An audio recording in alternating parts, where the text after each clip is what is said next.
Hello, everybody. Anyone who doesn't know me, my name is Amy Williams, and I work in the technology department in IDA, obviously. So this year, we're going to hear a lot more about the connected world and how technology advancements, in particular 5G and wireless telecommunications, are driving huge transformation across industries such as mobile, automotive, AR, VR, and elite gaming. So US company Qualcomm, it's one of the leading chip development companies driving innovations in this space. And side note, every single one of your IDA work phones has a Qualcomm chip inside it. So to hear more about the future developments in tech and Qualcomm's 400 R&D strong team in Cork, and how mobile technology innovation is going to change how you live, how you work, and how you drive, I am delighted to introduce Donal Travers, our Divisional Head of Technology, in conversation with Cristiano Amon, the CEO of Qualcomm, who visited our offices just before Christmas. Thank you. Thank you. And I'm delighted now to be joined by Cristiano Amon, President and CEO of Qualcomm. Welcome, Cristiano. Qualcomm is one of the world's leading wireless technology companies and ranks at number 107 on the Fortune 500 list and number 201 on the Forbes 2000 list. Cristiano assumed the role of CEO just last year, so congratulations, Cristiano. Thank you very much. However, your career started back in 1995 with Qualcomm as an engineer, and you rose through the ranks to become CEO last year. So it's a wonderful story, and we'll come back to that a little bit more. But you've held a number of leadership roles, including diversifying the business into a number of different sectors. So looking forward to getting into that over the next little while. Perfect, thank you. So firstly, Cristiano, it's a privilege to have you here with us today, and thank you for taking the time to spend with us. Oh, very happy to be here. Qualcomm is a really highly valued client for us and a partner for us, and has been for the last 10 years. You've recently announced a set of stellar results, $44 billion in revenue. You're in 30 countries around the world. You've over 50,000 employees. Outside of the tech sector, Qualcomm might not be that well known. So for the people watching today, tell us a bit about Qualcomm and what it stands for today. Very good. I like to say that Qualcomm is probably one of the biggest companies that nobody knows about it. But I think we started to be on the map and we started to be recognized as the company behind the inventions on 3G, 4G, 5G. But when you use our smartphone every day, there's Qualcomm technology in everything you do with a smartphone. We also provide chips for smartphones. I think Qualcomm is a B2B brand. Some consumers may be familiar with Snapdragon. That's our mobile processor. That's our consumer brand. And now Qualcomm is changing, becoming a horizontal partner for many industries that are digitally transformed, such as the automotive industry, the industrial industry, and I think the elevator pitch in the company is we're all about every single wireless communication and high performance, low power computing. Okay. And that is the technology that we're basically taking everywhere. So enabling digital transformation at every level. Absolutely. Okay. And what sets Qualcomm apart from your competitors? I think there's a couple things that make Qualcomm a very unique company. First, we really do fundamental R&D. I think we're more of a creator of standards than an implementer of standards. Yeah. I think we have been really investing sometimes 10 years ahead of the market in fundamental R&D. That's our history in wireless. That's our history in mobile computing. The other thing that is unique to Qualcomm, because of our heritage coming from mobile phones. Mm-hmm. So the mobile phone is a very interesting device. Your smartphone, when you think about the capabilities of the smartphone, it's now a very advanced computer. Yeah. And the expectation is generation after generation, you're going to continue to increase the computing power. You're going to transmit data at 10 gigabits per second. You're going to play games, and you expect to have a GPU that works like in a desktop. And the interesting thing is we have to develop all this technology, but the smartphone is very unforgiving. Your battery needs to last the whole day. Yeah. It cannot get hot because you're going to touch your skin with it, and it has to be small and fit in your pocket. Yeah.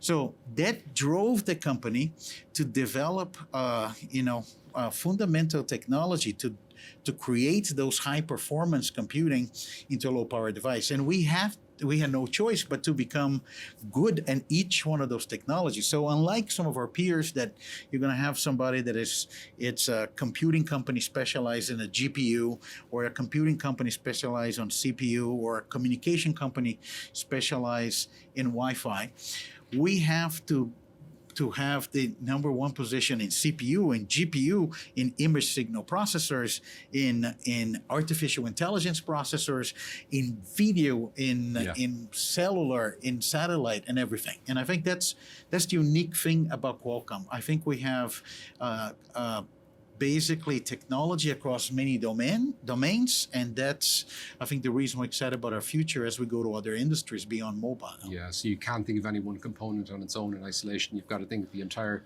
real estate in the phone and fitting into that. And it's about creating a system with those pillars of communications, computing, and artificial intelligence. Those are the three pillars of our technology. Super, super. And, obviously, Qualcomm plays right into the semiconductor sector. And, with the global chip supply challenges becoming a mainstream topic over the last 2 years, that's a topic of conversation, outside of the technology boardrooms. What's your perspective on the role that the semiconductor plays today and how it fits into our daily lives for people who might not be au fait with the sector? One thing that I like to say is, one thing that I think we learned over the past 2 years that we have the supply shortage of chips is, I think the world had realized that chips are important, and chips are in everything. Chips are not only in your phone and your computer, they're in your car. There's going to be in your appliances. It's going to be in everywhere. Yeah. And as we think about building a digital economy, as we think about building everything digital, chips are becoming even more important. I like to use the example of the automotive industry. And it was interesting when that was the one that becomes more evident. There were no chips, no cars available. But it's interesting when you look of the amount of semiconductors in cars. The model that are launching today have 10x the semiconductors of the prior model. The one that is in design is 10x that one. Wow. And we have this exponential growth. Chips are becoming very important. And I think there is, besides, I think, the recognition of being a critical ingredient of the digital economy, I think there's also this conversation about, do we have to build a resilient supply chain, to support the economic growth? And those are anything good outcomes that came from the recent crisis. Yeah, absolutely. And so, Qualcomm is a fabless, or what's known as a fabless design company, fabless semiconductor company. With the onset of the CHIPS Act in the US and the CHIPS Act in Europe, and many other countries bringing on their own packages to support the semiconductor industry, how do you see the supply of chips evolving over the next number of years? Do you think those packages will significantly change the balance of power in semiconductors? They are very helpful and they're very important. Maybe let me put this within the following context. When you make a projection, and we can have a discussion whether that's a 5 year or 10 years, but let's just say, to be safe, within the next decade, the globe is going to have to double the throughput of semiconductor manufacturing just to meet the demand.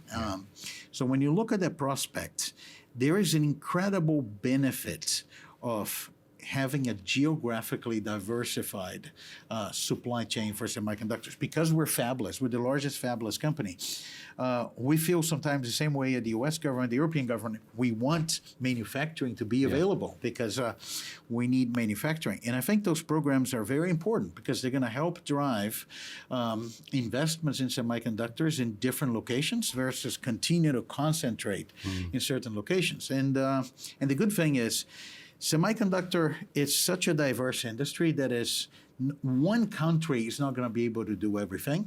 So I see incredible opportunities for the United States and Europe to partner and build complementary semiconductor manufacturing facilities. And we have been supporting both the EU CHIPS Act and the US CHIPS Act since the very beginning. Super, super. And we've really valued your partnership and input on those, on that feedback as well. If I can just switch tack a little bit, Cristiano, come back to Qualcomm's kind of heritage, and since your founding in the mid-'80s, you've been best known in the tech sector as the company that's really pioneered IP in the mobile technology space. but now you're evolving, and we've had huge leaps forward from 2G, 3, 4G, 5G now, and maybe into 6G by the end of the decade.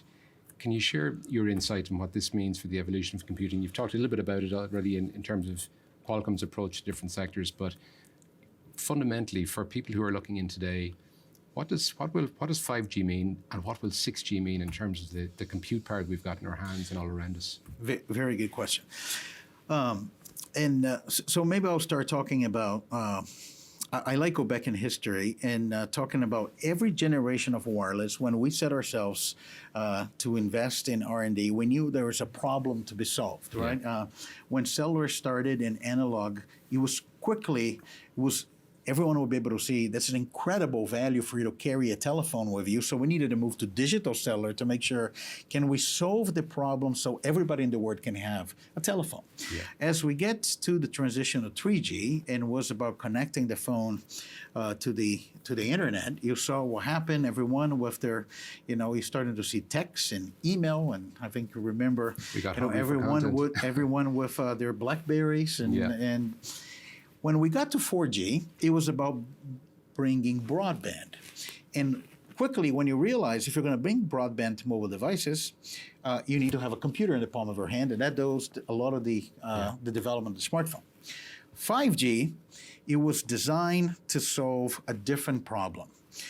How to connect everything to the cloud 100% of the time. So what is unique about 5G is, of course, when you think of it from a consumer perspective, 5G will give you much higher speed, will eliminate congestion, allow us to have a gigabit society. And you're going to see as a consumer things that was not possible to do before with 4G, you see with 5G. You're going to see high definition movies. You'll be able to upstream photos, videos, documents to the cloud. You'll be able to have, playing games, which low latency response. Those are some of the consumer applications. Yeah. But the reality is there's much more to 5G. 5G has been designed to be this universal last mile connectivity that will connect everything. That's one thing that 5G is doing. The other thing that 5G is doing, and I will bridge that to 6G in a minute, is 5G creates this connection between your computer and the cloud as if they are the same device. Yeah. And with that, you democratize computing power. You can use computing on demand. If you run out of processing power, you can tap on the resources on the cloud, and it's completely transparent and seamless to you.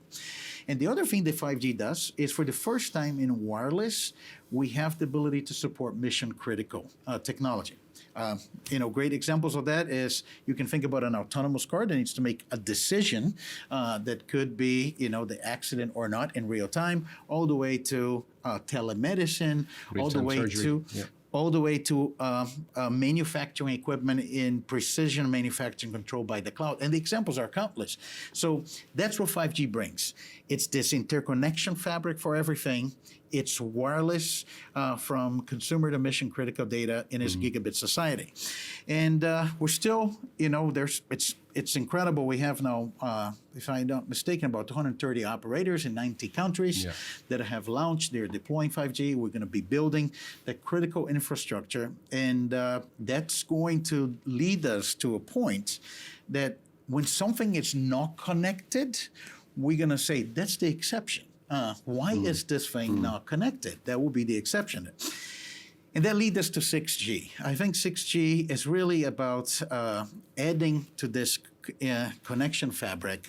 I think that once you have everything connected, you have now a network of devices. We're going to see the merging of the physical world with the digital twin of the world across many industries. You're going to have new technologies that allow us to share and optimize the use of radio frequencies so they continue to increase the speed. Yeah. And it's what is different about 6G than the other Gs is we're going to see a more blurred transition between 5G and 6G. A lot of the 6G developments or concepts are going to be brought back to 5G as well. Okay, but endless possibilities in terms of our connectivity. More opportunities than challenges. Yeah, super. Cristiano, we spoke a little bit about the automotive industry and the transformation there is nothing short of incredible over the last number of years. the sector has obviously been challenged to meet the demands, the consumer demand over the last couple of years, which is partially due to the chip supply challenge. But I love the term Snapdragon Digital Chassis. It's a really catchy term. And in your recent earnings call, you talked about a design pipeline of $30 billion, which is incredible. And congratulations on that. Can you tell us a little bit, and for those who are looking in, how do you see the automotive sector evolving? I mean, are we looking at truly autonomous driving in the near future, or will it evolve around driver safety and passenger assistance and driver assistance systems? All right, so let me answer that question talking about two aspects. Actually, automotive is one of the industries that I love to talk about it because it's the massive amount of transformation. The car is really going through two transitions, one to electrification and the other one is digital. The car is really becoming a connected computer on wheels. Yeah. And the transformation has many fronts. One is, for the first time now, the car companies have the ability to interact with their customers directly. In the past, your relationship with the car company was to a dealership. Now, with all those screens and all this computing power and the connectivity to the cloud of the car, you'll be able to interact with the car company, and you're going to see the car becoming a hub for distribution of content and services. Eventually, the opportunity for digital services in the car in terms of revenue, it could eventually exceed, the profit of selling the car in first place. So it's a mass amount of transformation. Right. One thing that we realized that when you look at this trend, the car companies, as they have to build digital capabilities. And the car companies that have been successful over the year are the ones that build platforms. And they talk about, I have a drivetrain platform that I use up and down. I have a unibody platform that I use for my cars. So we said, how about creating a digital platform for the car that it actually aligns with how the car company is thinking? That's where Snapdragon Digital Chassis came about. And it has the ability to connect the car to the cloud, provide the digital cockpit experience, and do assisted driving and autonomy. That leads me to answer the second part of your question. We believe that assisted driving capabilities is going to go, and it should go, to every car.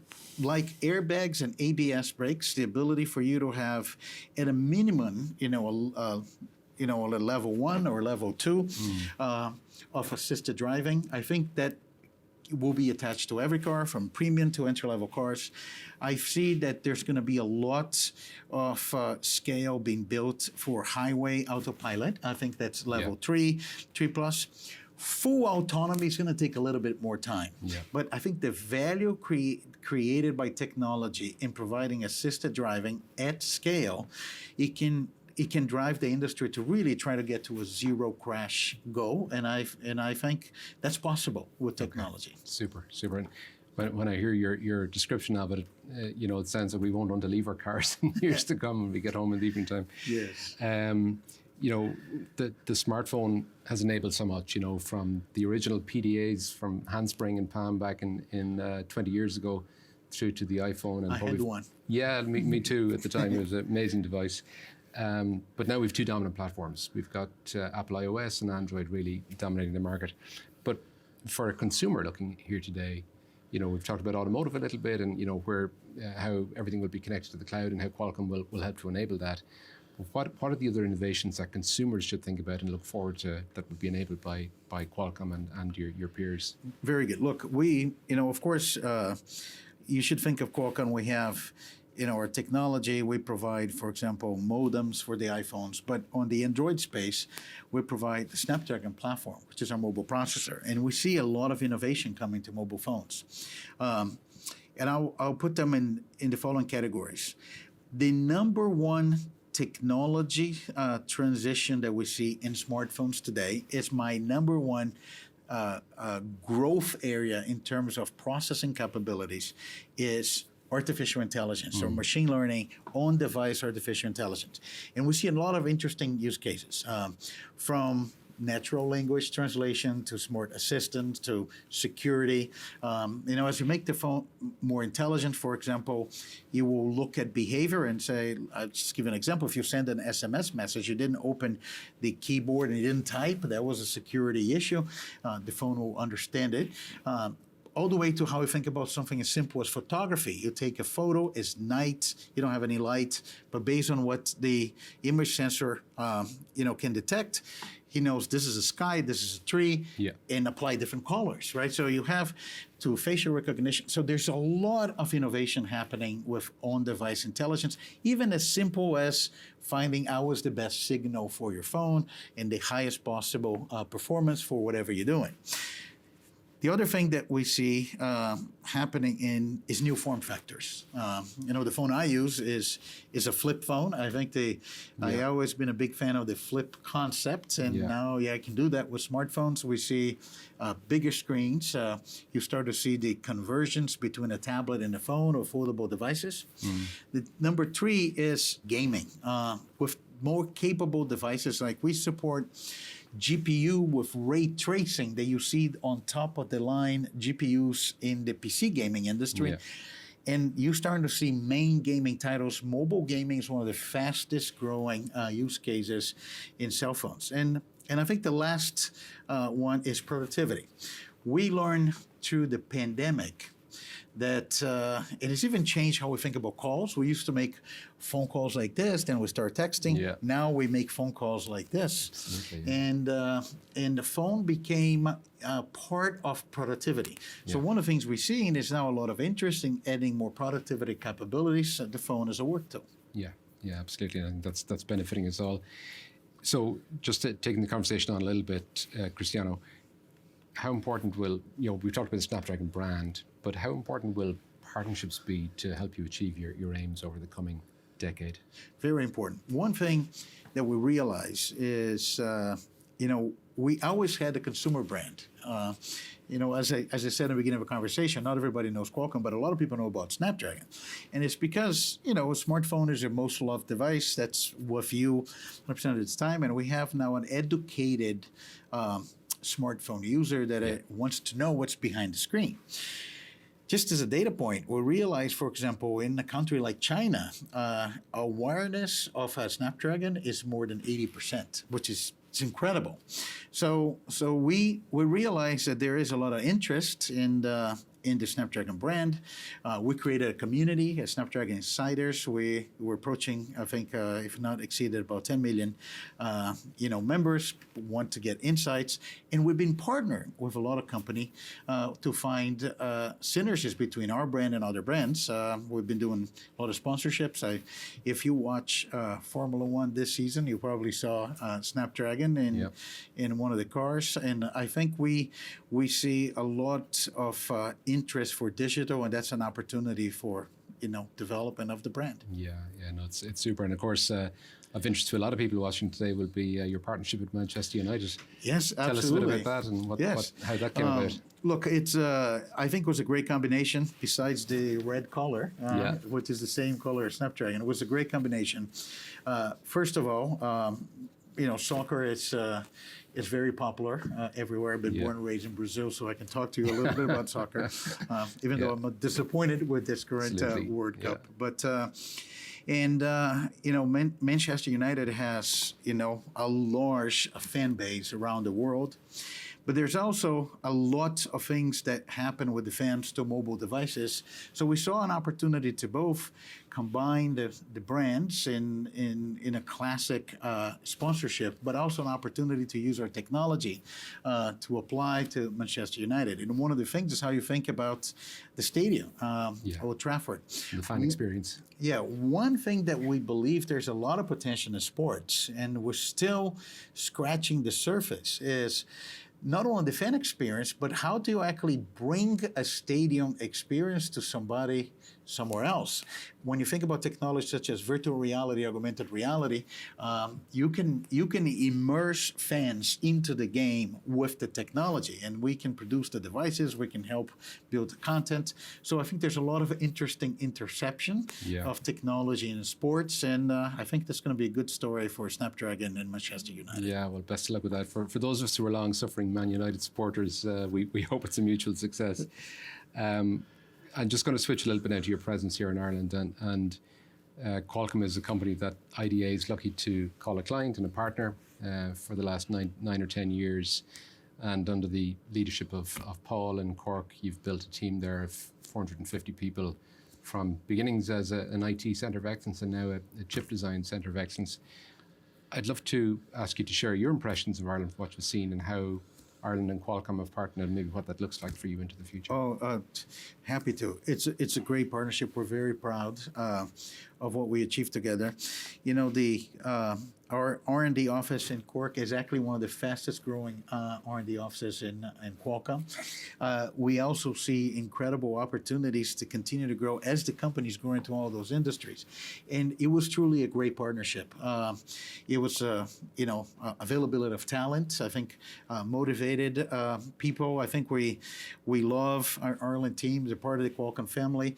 They're being their contributions are very meaningful from our technology roadmap, and I think we expect that partnership to expand as we go into other industries and continue to expand the partnership in Europe. And other things that I think their potential for the partnership is every time we go to a place, sometimes our customers and partners want to also invest in the place so they become co-located and become a hub. And I think we see that opportunity in Ireland for Qualcomm as well. Well, they're exactly the type of opportunities we love, Cristiano, so delighted to hear that. And, I think, the team in Cork do a wonderful job for you, and it's a really exciting partnership for us as well.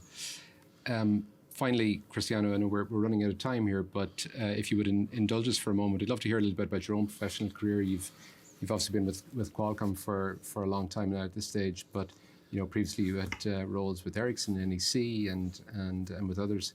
Tell us a little bit about your rise from being an engineer up to being CEO of Qualcomm. Yes, but to be fair, when I joined as an engineer, I didn't expect that I'll become a CEO. Yeah. So, I think I always. I went to engineering school. I always been interested in technology. One of the things when I was in college, I really liked communications, wireless communications. I think that was the beginning of the cellular era. I'm very fortunate that my entire career I work in the wireless industries, and I've seen all of those transitions from analog out to 5G. And I think I built my career in all those places, and Qualcomm is very near and dear to me. There's so many things about Qualcomm that attract in the culture, and I think I am a living example of that culture. But it's when you're an engineer and you're working in new technology and innovation, there are a couple of things that are really important. The ability to work in a team. Innovation comes from really getting the brightest minds together. And I think that has been a common thing through my journey, my career. That's a big thing about a Qualcomm culture. We're very open, we're very collaborative. We're not very hierarchical. And there are a couple things that I believe are very important, and as I, through my career, develop leadership skills. I think it's always important to aim high, even though sometimes things look very difficult. But if you aim high, you have a clear mission. It's a higher probability that you're going to be successful. I always work hard to surround myself with people that are going to be better than me. Try to understand what are the things that I'm not very good at, and can I find somebody that can help me complement. Yeah. And then the other thing is you never exercise leadership based on what the org chart look like, but the ability to influence people and motivate people to join you on a mission. And I think those things always end up working well for me. Super. And we've a real mix of people looking in today, from fellow CEOs right down to some of our own graduates that have joined us in the last year. If you were looking back on your own career and starting again, what advice would you give to your graduate self as you start that journey? Join Qualcomm. And of course, we're always trying to advocate for people to study engineering, and you're a great example of an engineer that has got to the top. Yeah, engineers are important, and I think we have probably some of the best days of technology still ahead of us. I think so. I agree. I couldn't agree more. Well, that's a great note to end the conversation on. Cristiano Amon, thank you so much for joining us here today. It's a privilege to have you, and best of luck for the year ahead. Thank you. My pleasure. Thank you so much.